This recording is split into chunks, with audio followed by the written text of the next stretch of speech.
Spicy sourdough crackers are simple, easy, and delicious. Plus, it's a great way to use up that leftover starter instead of just throwing it down the drain. You'll want to begin by preheating your oven to 350 or 180 degrees Celsius. Here are the ingredients, but don't worry, there'll be a link below with the full written recipe. Begin by putting in 1/2 cup of starter or 50 grams into a bowl. To this, you're going to add in some spices. I like to use 1 teaspoon of salt, which is 5 grams, 1 teaspoon of cayenne pepper or cayenne powder, 2 grams, 1 teaspoon of chili powder, which is about 2 grams, 1/2 teaspoon of mustard powder, which is about 1 gram, and finally 1/4 teaspoon of garlic powder or about 1 gram. Now you want to mix this until it's well combined. I really like using the back of a plastic spoon. I don't know why, but I find it pretty comfortable, and the dough doesn't tend to stick to a plastic spoon as much as it does to other things. The next thing you're going to do is add in about 1/2 cup of flour, which is around 75 grams. You may need to add a little bit more or a little bit less, depending on how accurate you were on measuring that sourdough starter. So what I do is I usually keep a little more than 1/2 cup of flour with me just in case I need to add more. This is a wonderful recipe for beginners because it's very forgiving. All you have to do is just make a really stiff dough that is easy to roll out. Once it gets to the point that it's getting hard to stir with a spoon, I just remove it and I finish pulling it together with my hands. And what you're going to do is you're going to get as much as the flour mixture off of the sides as you can. And if you can't get it all, don't really stress about it. It's not a big deal. This is a simple recipe. This is not like every little bit of flour is important here. So as you can see, I'm just gathering it up and just kind of like smushing it down until it gets together better. Kind of like Play-Doh. If you've ever messed around with Play-Doh, which I'm going to assume most people have, that's the consistency and actually the texture you're going to look for here. Okay, once you get it to a nice ball, you're going to remove all of your extra equipment, get you a nice work surface started. And then you're going to sprinkle down a little bit of flour if you need to, and you only need to do this if the dough is sticky in your hands.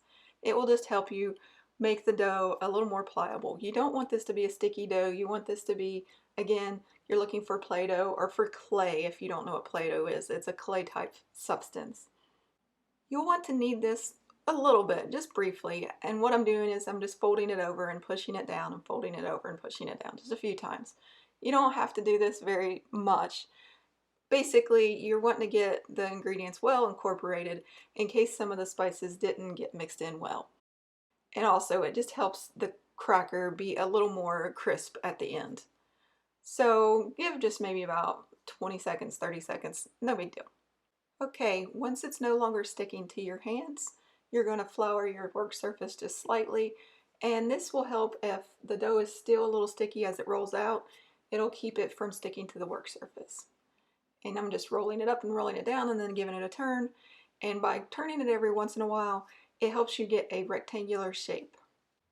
You want to roll this out really thin. Now if it keeps bouncing back as you turn it, you can let it rest a little bit. All that means is that the gluten is not it's not relaxing. It's going to make it harder on you if you would just stop and give it about 5 minutes. And as you can see, I've rolled it out really thin. Look for about 1/16 of an inch. That's around 2 millimeters. The next thing you want to do is you want to brush the top with 2 teaspoons of oil, about 10 milliliters. Now you can use one of those fancy brushes, but I'm just using my hand because it's a lot quicker. Once you are finished doing that, you want to cut these into 1-inch squares or about 2.54 centimeters. Now if you're using a pizza cutter, you don't have to go and wash off your hands, but if you're using a knife, please go take the time to wash off your hands because you're very greasy and you don't want to have any accidents here. It's one of the main reasons why I like to use a pizza cutter as opposed to using a knife, because it's just so much safer in the kitchen. Plus it's quicker and it's kind of fun to do, just like the oil is. As you can see, this is really quick. The next thing you're going to do is you're going to need a fork, and you're going to dock each piece of them, and you're going to put little pricks on them just to basically let steam escape. If you don't do that, you risk not having a crispy cookie. And why did I say cookie? I guess I have cookies on my mind. Isn't it funny how your mind just kind of wanders as you bake? That's part of the charm of baking. You get to relax. As you can see, I'm just putting in nice little holes, doing it really quick. Doesn't take a lot of time. The whole point of this is basically so you can have some nice, really crispy crackers. Once you get that done, you're going to put them on a lined parchment paper sheet or nonstick pan. I like to use the parchment paper because it's just easier cleanup and also to remove the crackers at the end when you're finished baking. Once you get these all docked, you're going to put them on the pan and you're going to put them close together, as close as you can get them without touching. That just helps them bake quicker and they shrink as they bake, so don't worry about them. If they do touch slightly, they will shrink. And you want to bake these around 20 to 25 minutes. 30, you look for them to be golden around the edges. If you got them about 1 inch, it's going to take about 20 to 25 minutes. Every oven is a little bit different. Some run a little bit hot, so start checking them about 20 minutes. And you just pick them up and you line them up there. What I love about this recipe is if you don't like spicy crackers, which I'm not a fan of, but my husband loves, you can use any kind of herbs or seasonings. You could put some Italian herb blend, or you could put in some Parmesan, you could put in garlic, you could put in nothing at all, just put salt and pepper.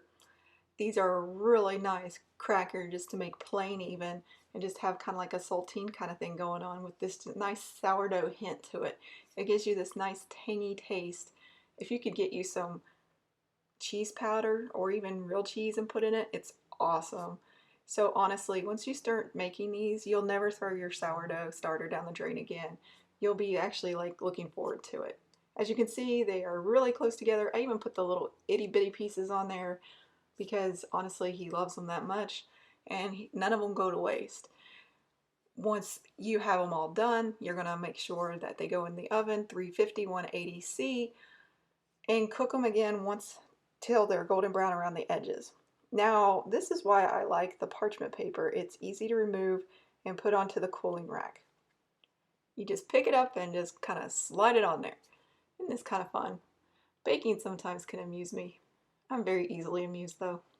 You want to lay them out flat though, of course, and let them cool completely. I'm going to show you what happens if it's not yet cool completely.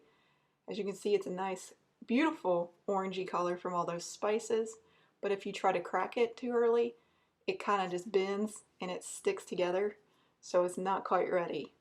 And you want to check them every once in a while. You'll get used to it. You want them fully cool. Here's one that is fully cool. Look how nice that snapped. And I'm going to let you listen to it for this next time. Please forgive the background noise. Isn't that beautiful? These are one of those crackers that are spicy and they hit you right after you're finished eating them. So just be careful when you first start them. Some people think they're too spicy. Some people think they're not spicy enough. Feel free to adjust the spices to your liking. Please visit us at jacksonsjob.com if you like this recipe for more. And subscribe and like if you want to see more future videos. Happy baking!